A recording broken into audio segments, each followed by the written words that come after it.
Hello, my dear friends. Welcome to Dr.Beliefs YouTube channel. I'm Altine and I'm happy to talk to you. Actually, this is my first content in English. I'm so excited about this. So, we're going to have a valuable conversation on this YouTube channel about personal development, success in different aspects of life, and share our useful experiences together. I want to share with you the knowledge and lessons I have learned from various experiences that have helped me progress in different areas of life. Something interesting that I want to talk to you about in our first video is that I have recently realized that enjoying life is a skill. It's not like the level of enjoyment we get from life is dependent on the experiences we have or the event that happens to us. For example, I knew someone before who wasn't a happy person in his youth, and he wasn't cheerful, and he couldn't find pleasure in life, and he couldn't deal with the events around him and enjoy life. I thought his feelings and mood were due to his unsuitable financial situations, that he was an angry, dissatisfied, ungrateful, and complaining person. Now years have passed and his financial situation has changed for the better. He bought a new house, moved to a new place, discovered his abilities and talents, communicated with better people, made good choices in his life, have an outstanding partner, but still cannot feel satisfied, enjoy life and be happy. And he's not grateful as he should be. At first, I thought that maybe this person's personality is like that, and he's introverted. But when I paid more attention, I realized that it's not the case. Guys, we're humans, and we feel each other's feelings, touch each other's feelings. When a person enjoys life and feels happy, if we pay attention and understand body language, we can observe it in their facial expressions and feel their energy and emotions. Moreover, they can easily express what they feel and reveal their true emotions through their words and actions. I haven't seen this person being grateful, happy, or satisfied with his life. On the other hand, I have seen people who seem to enjoy life to the fullest. Those are the people that can find joy even in an empty 20-meter room with white walls, floor, and ceiling. They can find beauty, entertainment, and reasons to be grateful and do things to make themselves happy. Therefore, I believe that enjoying life is a skill, and it doesn't depend on our circumstances. We have seen examples of people who can't create feelings of contentment, gratitude, or happiness within their prosperities. Being grateful, enjoying life, and finding pleasure in it are characteristics of personality and skills, such as anger management. A person who has anger management skills can maintain tranquility not only when everything goes well, but also when things get complicated and they become angry and frustrated at the same time. The same goes for enjoying life and finding pleasure in it. Through practice and series of behaviors, we can make enjoyment and pleasure a part of our personality. All we need to do is become a joyful person. Right now, I am thinking that I really want to be a happy person. Whenever I understand a lesson like this, I try to examine my personality and situation from that perspective, and if necessary, improve myself and make progress. This is my method for growth, and I always do it.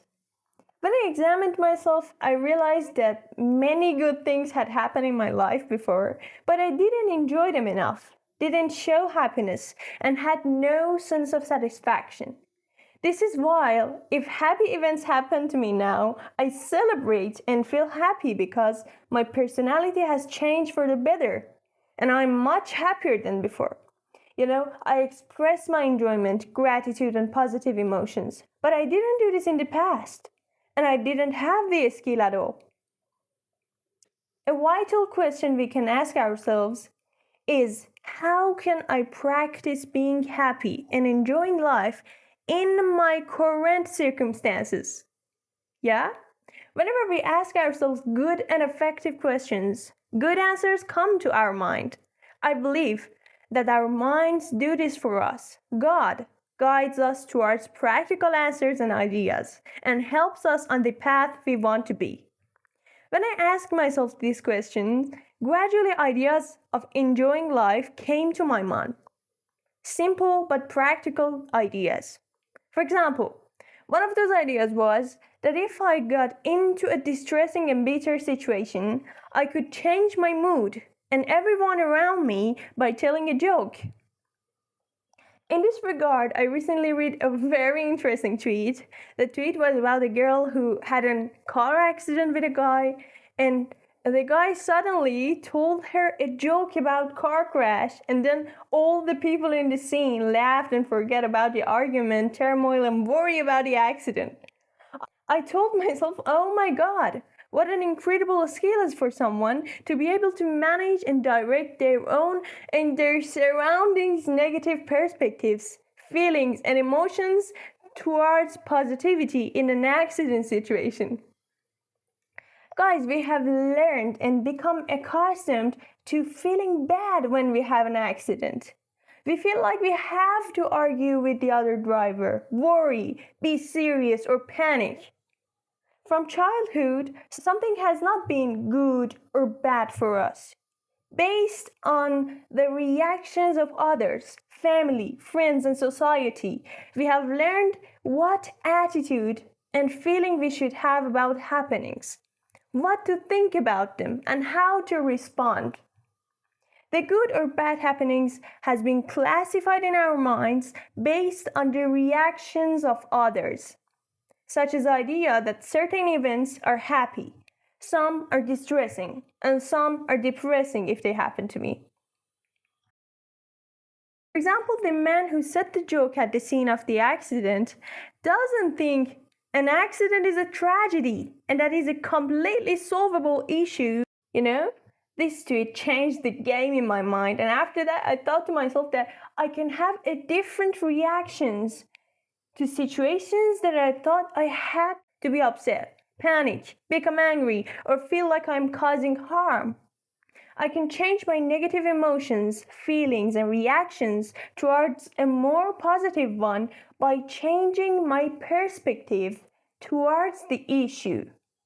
Do you know since when we learned the type of attitude towards issues and reactions? Since we were children, imagine that. The first time we saw an accident scene, we were in our parents' car and saw two cars collide. We saw the drivers becoming angry and arguing, or perhaps our parents, they have experienced this happening, and we have seen such reactions from them. At that moment, we learned and understood that having a car accident is abnormal, is bad, and it's unpleasant, which may make us angry towards the other driver or feel unlucky and frustrated. If we hadn't seen and learned these negative reactions from those around us, we would never convert our positive energy into negative energy because of small, unfortunate things that happen in our daily lives and make us nervous and upset. We might even react calmly and respectfully towards many happenings. These happenings themselves are not negative and do not have a negative nature, because two people may face a similar problem but show different reactions and have different perspectives on it. Therefore, it is our own perspectives on happenings that determines what meaning they should have. Recently, I have read a very interesting book called Tuesdays with Morrie by Mitch Albom. This book is based on a real story, and the writer is Mr. Mitch Albom himself. The book is about the relationship between Mitch and his university professor, Mr. Morrie. The story begins when Morrie becomes ill and coincidentally, his illness is the same as the one Stephen Hawking suffered from, where the afflicted gradually lose the use of their limbs and eventually die. Before he dies, Professor Mori coincidentally finds one of his old students, a young man named Mitch, with whom he had been very close during their college days. Mr. Mori is one of those very wise, charismatic, and thoughtful individuals. He has particular views on the fundamental topics of life, and he's one of those people you'd like to associate with and learn from. Despite the intimacy that these two had during their university days, their relationship was cut off after Mitch graduated from university. So, years later, Mori becomes ill, and these two accidentally find each other again, becoming close once more. During the remaining time of Mori's life, they met every Tuesday at Mori's house and talked about one or more important topics of life. Mori tells Mitch about his life lessons and spiritual awareness. Guys, the way Mr. Mori looked at life was really interesting and influential to me. It was so interesting that I read this 200 pages book in almost 5 hours. So, Mr. Mori's body was becoming progressively worse, and each part of his body was separately failing. In his first television interview, the interviewer asked him, "How bad is your condition?" Mori goes, "It's not bad enough for me to watch my private parts." But a few weeks later, when he was interviewed again, he was asked how he was doing. This time, he said, "Now my condition is such that someone have to watch my private parts." One of these Tuesdays, when they were meeting at Mori's house, Mitch said to Mori, "How do you feel that someone is doing your personal work for you and watching you? How do you deal with the fact that you're troubled and unable to handle your own basic affairs?" Mori said, "Mitch, we're all used to the fact that someone does these things for us, feeds us, helps us move, and have become accustomed to this. How are we used to this? We're used to this because when we were babies, our parents, relatives, or nannies did these things for us. Now when someone does these things for me, I look at it like I've found the opportunity to be a child again and enjoy it." When I read Mori's perspective, I said to myself, my God, imagine being able to look at this issue this way. And while your whole body is failing and you cannot do your personal tasks, you can still think that you have found the opportunity to be a child again and actually enjoy it. He said, "I'm trying to take full advantage of this opportunity that I found again and enjoy it just the same way we had no objection to this when we were children and enjoyed it." This really affects me. It's never about what is happening to us. It is about how we look at it. Anything that happens to you in any situation, you can look at it in a way, not only does it not make you feel bad, but it also makes you feel good and be grateful for it. Guys, the book Tuesdays with Mori was full of valuable lessons and very inspiring, and I recommend that you read it at least once. After that, I tried to change the meaning of the happenings of my life in my mind. For example, if something happens in my life that is traditionally considered unfortunate by society, I refuse to accept its misfortune and create a new meaning for myself from seemingly unpleasant events. As a matter of fact, this was also one of Mr. Mori's advice. He said, "Mitch, Don't accept what society has taught you as a culture. Because society is the same as his parents. His parents are the same as his grandparents. So don't accept it and create your own personal culture and lifestyle and live your life accordingly. Don't follow what culture, parents, friends, or society have taught you. So if anything is bitter and negative and gives you a bad feeling, it means that you're looking at it in a way that gives you a bad feeling and makes it a bad happening. I believe that we all have this ability if we want, that is, to look at any event, even the ones that are defined as disasters and misfortunes for us, in a way that at least has a positive aspect. When we look at events in a way that gives us a better feeling, we will unconsciously be happier, enjoy more, and become the pleasant person that I'm talking about. The person who enjoys everything. The person whose reactions to events are not like those of ordinary people's. The person who an incident happens to, and instead of turning it into a weak point of their lives, turning it into a turning point of their life. The one who grows a step towards success during difficult times and does not make excuses for failure.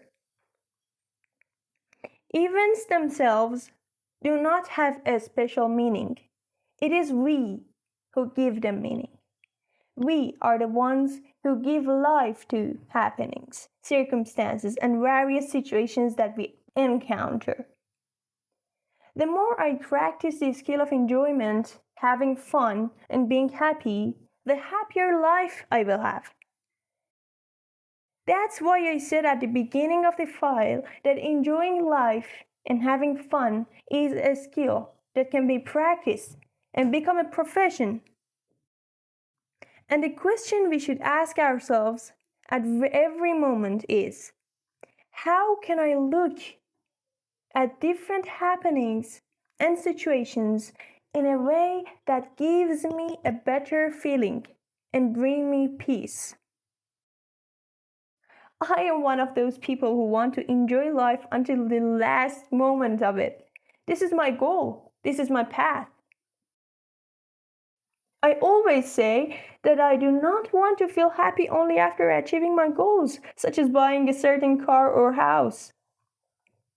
I want to enjoy the path to achieving my goals and have a good feeling, unconditional and sustainable peace.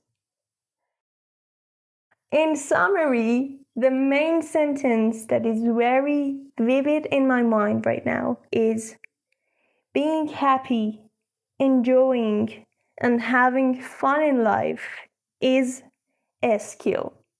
Good luck, guys.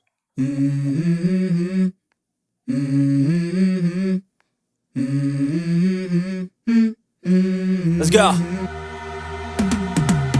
'Cause I've been living life